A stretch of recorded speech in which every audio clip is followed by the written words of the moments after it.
룻기 2장 14절부터 20절까지 한 절씩 교독하겠습니다.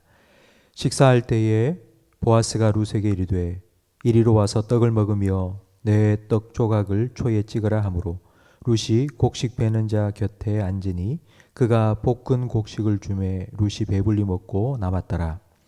룻이 이삭을 주우러 일어날 때에 보아스가 자기 소년들에게 명령하여 이르되 그에게 곡식 단 사이에서 줍게 하고 책망하지 말며 또 그를 위하여 곡식 다발에서 조금씩 뽑아버려서 그에게 줍게 하고 꾸짖지 말라 하니라. 룻이 밭에서 저녁까지 줍고 그 주운 것을 떠니 보리가 한 에바쯤 되는지라. 그것을 가지고 성읍에 들어가서 시어머니에게 그 주운 것을 보이고 그가 배불리 먹고 남긴 것을 내어 시어머니에게 드리매 시어머니가 그에게 이르되 오늘 어디서 주었느냐 어디서 일을 하였느냐 너를 돌본 자에게 복이 있기를 원하노라 하니 룻이 누구에게서 일했는지를 시어머니에게 알게 하여 이르되 오늘 일하게 한 사람의 이름은 보아스니이다 하는지라. 함께 읽습니다. 나오미가 자기 며느리에게 이르되 그가 여호와로부터 복받기를 원하노라. 그가 살아있는 자와 죽은 자에게 은혜 베풀기를 그치지 아니하도다 하고 나오미가 또 그에게 이르되 그 사람은 우리와 가까우니 우리 기업을 물을 자 중에 하나이니라 하니라. 아멘. 룻기를 읽을 때 룻이 모압 여인이라는 것을 우리는 잊지 말고 기억해야 됩니다. 룻은 유대인이 아니라 이방인입니다. 유대인들은 이방인을 개처럼 취급했습니다. 이렇게 인종차별이 아주 심한 유대인들 틈바구니 사이에서 모압 여인 룻이 살아가는 것은 정말 힘든 일입니다. 이걸 알기 때문에 나오미는 끝까지 자기를 따르겠다고 하는 룻에게 돌아가라고 나하고 같이 가면 너 고생물이 훤하다고 돌아가라고 한 것입니다. 그런데 오늘 본문 14절에 보니 보아스가 룻을 식사에 초대합니다. 유대인은 절대로 유대인과 함께 식사하지 않습니다. 같이 앉기만 해도 부정탄다고 여겼기 때문입니다. 보아스는 룻에게 환대를 베풀었습니다. 그런데 그 환대를 받은 룻의 마음이 어떠했을까요? 고맙다라는 마음보다는 저 사람이 왜 나한테 이렇게 잘해주지? 이런 어리둥절함과 뭔가 꿍꿍이가 있는 게 아니야 라는 경계심을 가졌을 것입니다. 보아스는 또한 룻에게 곡식 단 사이에서 이삭을 줍도록 했습니다.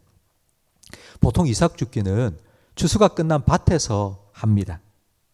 그런데 그 추수를 다 끝내고 곡식단을 묶는 그 마당에서 줍도록 했다는 것은 뭐 이리저리 옮기지 않아도 되고 한 자리에서 많은 양을 주울 수 있게 된 것입니다. 그러니까 소위 말하는 명당 자리를 룻에게 내준 것입니다.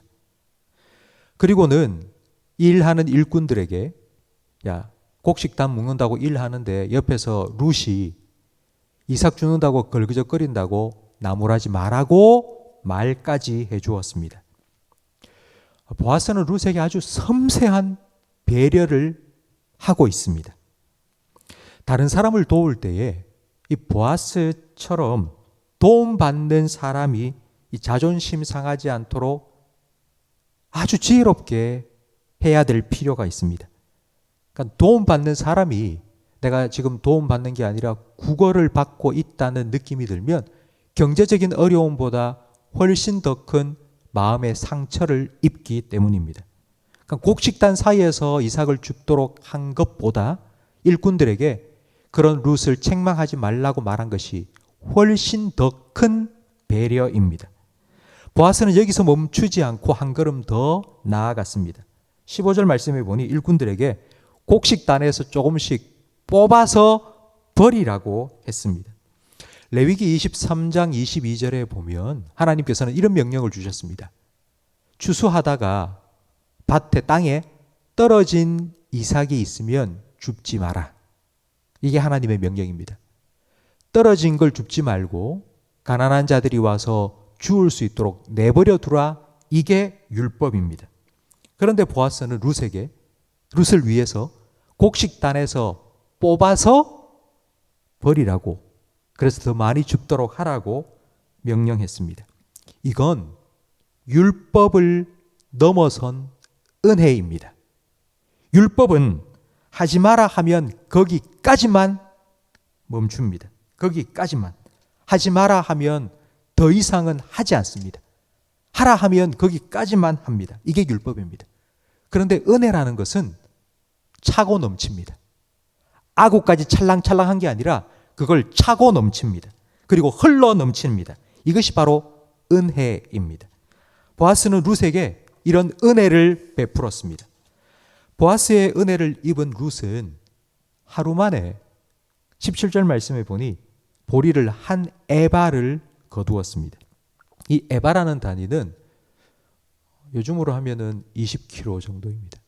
여러분, 쌀 20kg가 어느 정도 되는지 아시죠? 이 정도 됩니다. 이 정도. 쌀 20kg 한 가마. 그걸 하루 동안 주운 겁니다. 그 보리 20kg를 지고 오는 룻을 본 나오미는 딱 보는 순간 알았습니다. 이건 주운 게 아니라 누가 준 것이다. 그리고는 너를 돌본 사람이 누구냐? 너에게 이런 은혜를 베푼 사람이 누구냐고 물었습니다. 나오미의 관심은 룻이 이고 온 엄청나게 많은 보리의 양이 아니라 그 보리를 준 사람이었습니다. 여기서 우리는 아주 중요한 영적인 원리를 하나 발견할 수 있습니다. 축복은 물질이 아니라 사람이라는 것입니다. 은혜를 아는 사람을 만나고 은혜를 베풀 줄 아는 사람을 만나는 것이 복입니다. 복의 근원은 하나님이십니다. 근데 하나님께서는 그 복을 사람을 통해 흘려가게 하십니다. 출애굽하고 광야 40년 동안 하나님께서는 하늘에서 만나와 메추라기를 내려주셨습니다. 그리고 엘리야에게는 까마귀를 통해 떡과 물을 공급해 주셨습니다. 근데 이 외에 모든 하나님의 공급하심은 다 사람을 통해서 이루어졌습니다. 하나님은 사람을 통해서 도와주고 사람을 통해서 필요한 것을 보내주셨습니다. 그렇기 때문에 하나님께서 우리에게 베풀어 주시는 복 중에 가장 큰 복은 만남의 복입니다. 하나님께서는 나오미와 룻에게 보아스를 만나는 복을 주셨습니다. 20절 말씀해 보니 나오미가 룻에게 바로 이 보아스라는 사람이 우리 기업 물을 자라고 가르쳐 줍니다. 보아스에 대한 룻의 인식이 전환됩니다. 완전히 달라졌습니다. 조금 전까지는 내가 이삭을 주울 수 있도록 도와주는 사람, 동네 아저씨쯤으로 생각을 했는데 이제는 내 기업 물을 자구나 라고 깨닫게 되었습니다. 그러니까 곡식을 많이 줍도록 돕는 사람에서부터 나와 결혼해서 나에게 가정을 이루어주고 그리고 나를 지켜주고 그리고 내 인생을 회복시켜 줄 사람이라고 인식의 전환이 이루어졌습니다. 보아스가 기업 물을 자라는 것을 알게 된 그 순간 룻은 좀 궁금했던 모든 의혹이 마치 실타래가 풀리듯이 한순간에 풀렸습니다. 도대체 저 사람은 왜 나한테 잘해주지? 저 사람은 왜 나한테 먹을 것도 주지? 왜 나한테 이방인인 나에게 이렇게 잘해주지? 궁금했었는데 그게 다 해소가 된 것입니다. 그렇구나. 기업 물을 자이구나.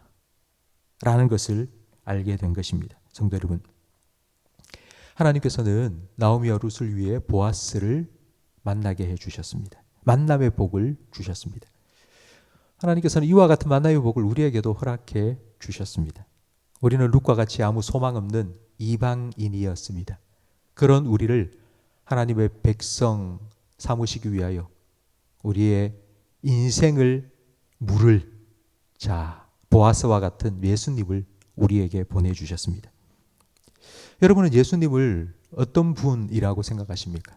우리가 필요한 것 기도하면 보리 20kg 한 가마니 툭툭 주는 그런 분이라고 생각하십니까? 아니면 오늘 룻이 알게 된 것처럼 아, 그래. 나의 기업 물을 자지. 내 인생을 회복시킬 분이지.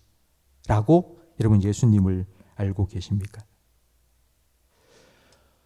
이고은 보리 때문에 기뻐한 것이 아니라 바로 예수님이 나의 기업 물을 자, 나의 신랑이 되시고 나를 구원해 주시고 나의 보호자가 되시고 영원한 나의 동반자가 되시고 나의 위로자가 되신다는 것을 여러분 깨닫고 그 예수님 때문에 기뻐하며 오늘 하루를 살아가시기를 주님의 이름으로 축원합니다. 기도하겠습니다. 하나님 아버지 감사합니다. 새벽 기도에 나온 우리 모든 성도들에게 주님을 더 알아가는 기쁨을 허락하여 주시옵소서. 루시 곡식을 많이 죽게 해주는 동네 아저씨로 알고 있던 보아스가 내 인생을 구원해 줄 기업 물을 자라는 것을 깨닫게 되었을 때 보리 20kg 때문에 기뻐한 것이 아니라 보아스 때문에 기뻐한 것처럼 그와 같은 기쁨을 우리에게도 허락하여 주시옵소서. 예수님이 나에게 어떠한 분이신지 그 예수님과 함께 동행하며 살아가는 것이 얼마나 큰 기쁨인지 오늘 하루 우리 모든 성도들이 살아가면서 순간순간 느끼며 살아가게 해 주시옵소서. 예수님 이름으로 기도합니다. 아멘.